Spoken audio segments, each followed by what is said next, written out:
तो नमस्कार दोस्तों, जैसा कि हम अपने पिछले वीडियो में जान चुके हैं कि हमें अमीर कैसे बनना है, हमें अमीर बनने के लिए कौन-कौन से सैक्रिफाइसेस करने पड़ेंगे। लेकिन इस बार हम ये जानने वाले हैं कि हमें बिहेव कैसे करना है। हम अमीर बन चुके हैं, हम उसके लिए सैक्रिफाइसेस कर चुके हैं, तो अब ये भी जान लेते हैं कि हमें बिहेव कैसे करना है। और ये जानना बहुत ही ज़रूरी है क्योंकि आप भले ही ब्रांडेड कपड़े ना पहनो, लेकिन यदि आपका बिहेवियर, आपका व्यवहार अच्छा है, तो आपका स्टैंडर्ड लोगों को पता चल जाता है। और हाँ दोस्तों, यदि आपने वो दोनों पिछली वीडियोज़ नहीं देखी हैं, तो आप देख लीजिए, मैंने वो आई बटन में वीडियोज़ डाल दी हैं।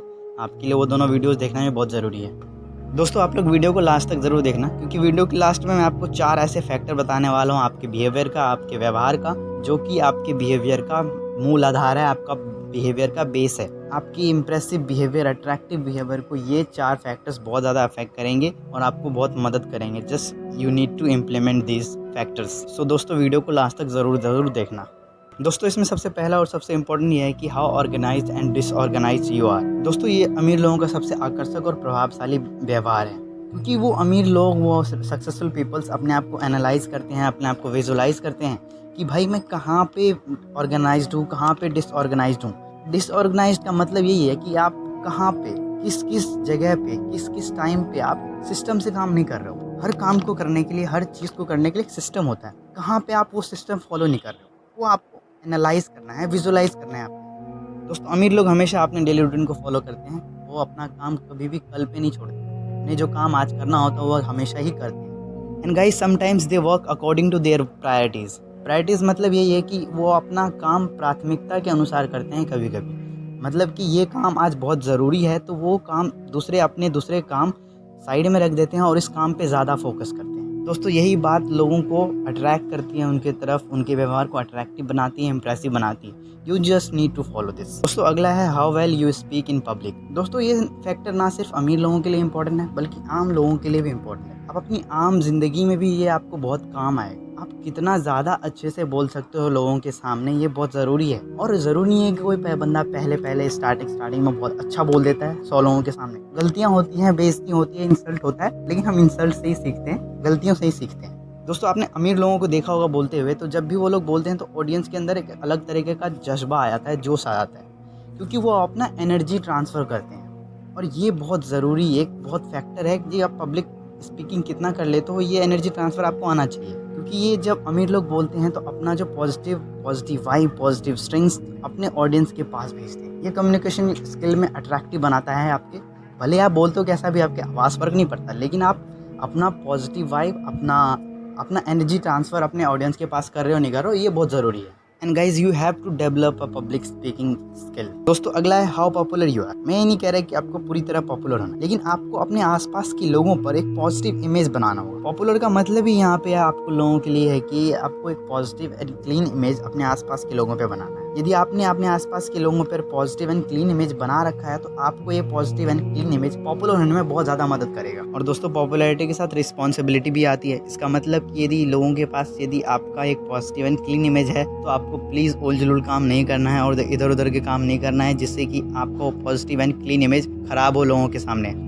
Guys, next one is how well you manage your time and how productive you are. आप जानते हो कि अमीर लोग कितने बिजी होते हैं, सक्सेसफुल लोग कितने बिजी होते हैं, लेकिन फिर भी वो अपने टाइम को मैनेज करते हैं, अपने आप को मैनेज करते हैं, अपना काम करते हैं। और इम्पोर्टेंट बात तो ये है कि वो बहुत ज़्यादा प्रोडक्टिव होते हैं। मतलब ये कि वो कम समय में ज़्यादा काम करते हैं, कम समय में ज़्यादा वैल्यूएबल काम करते हैं। और ये भी है कि वो अपना काम, कोई काम कर रहे होते हैं तो उनका काम पूरी तरह उसमें कॉन्सेंट्रेटेड होता है। उनके साथ ऐसा नहीं होता है कि वो काम कुछ और कर रहे हैं, उनका ध्यान कहीं और होता है और वो काम अच्छे से नहीं होता। जो काम वो कर रहे होते हैं उनका उसी काम में कॉन्सेंट्रेटेड होता है। अगला है your ability to read the books. दोस्तों, मैंने आपको पहले भी कहा था कि आप जितना ज़्यादा बुक पढ़ोगे उतना ही ज़्यादा आपका माइंडसेट डेवलप होगा और एक अट्रैक्टिव बिहेवियर के लिए जो एक रिक्वायर्ड कंसेप्चुलाइजेशन की ज़रूरत होती है वो आपको बुक ज़रूर देगा। और आपके विचार, आपके थॉट्स को बुक बहुत ज़्यादा डेवलप कर सकता है दोस्तों। और आपके थॉट्स, आपके विचार लोगों को बहुत ज़्यादा अट्रैक्टिव लगते हैं और लोग आपकी तरफ अट्रैक्ट होते हैं। दोस्तों, कई अच्छे बुक्स के मैंने डिस्क्रिप्शन में लिंक दिए हैं, आप जाओ वहाँ से ख़रीदो और पढ़ो। आपको मैं गारंटी देता हूँ कि ये बुक्स आपको बहुत ज़्यादा मदद करने वाले हैं आपको डेवलप करने के लिए, खुद को अट्रैक्टिव बनाने के लिए। दोस्तों, अगला है rich people and successful peoples are versatile in nature. दोस्तों, आपका व्यवहार इस बात पर निर्भर करता है कि आप अपने आप को परिस्थिति के अनुसार कैसे ढालते हो। अपने आप किस समय क्या बात करनी है, किस समय कौन सा काम करना है, ये आपको पता होना चाहिए। और आपकी यही वाइब्स आपके आसपास के लोगों को अट्रैक्ट और अफेक्ट दोनों ही करती हैं। दोस्तों अगला है rich people and successful peoples everything write down. दोस्तों अमीर लोग, सक्सेसफुल पीपल्स लोग जब सुबह उठते हैं तो वो एक पेपर पे लिखते हैं कि आज उन्हें कौन कौन से काम करने, और वो उन काम को ज़रूर से ज़रूर करते हैं क्योंकि वो उनके लिए वो काम प्रायोरिटीज़ हैं। और दोस्तों वो एक और काम करते हैं कि एक नोट बनाते हैं अपने डायरी में कि आज उन्होंने ये काम किया तो उन्हें इससे की क्या सीख मिली, उन्होंने क्या गलती करी, और ये अपनी लाइफ में उन्होंने जो स्टार्टअप्स किए होते हैं अपनी लाइफ में, वो उन्हें लिखते हैं कि आज मैंने इस स्टार्टअप से अपनी ज़िंदगी में मैंने इस स्टार्टअप से ये सीख ली है, नेक्स्ट टाइम कोई नया स्टार्टअप करूँगा तो ये गलती नहीं करूँ। वो उनके लिए एक डायरी नोट होता है, हम अपने चैप्टर्स के लिए नोट बनाते हैं, वो उनके लाइफ के लिए एक नोट होता है, बहुत ज़रूरी। और ये चीज़ें उनके बिहेवियर को, उनके व्यवहार को कई हद तक प्रभावित करता है।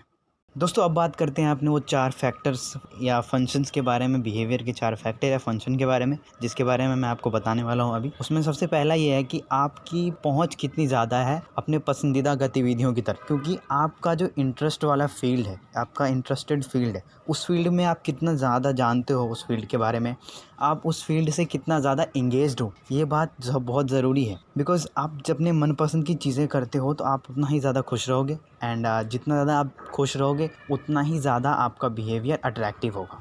दोस्तों अगला है सोशल अटेंशन। दोस्तों सोशल अटेंशन से मतलब ये नहीं कि आपको सोशल मीडिया पे ही एक्टिव रहना है हर वक्त, but I am talking about कि आपके आसपास क्या हो रहा है, आपको कितना पता है, आपके फील्ड में क्या हो रहा है, आपके इंटरेस्टेड फील्ड में क्या क्या हो रहा है, आपको कितना पता है, आपको अपने इंटरेस्टेड फील्ड को पाने के लिए क्या क्या करना है, ये भी जानना बहुत ज़रूरी है। Because it creates image on other people कि आप अपने इंटरेस्टेड फील्ड के लिए क्या क्या कर रहे हो, आप अपने बिहेवियर में कौन कौन से चेंजेस ला रहे हो, कौन कौन से सेक्रीफाइसेस ला रहे हो, वो बहुत ज़रूरी है।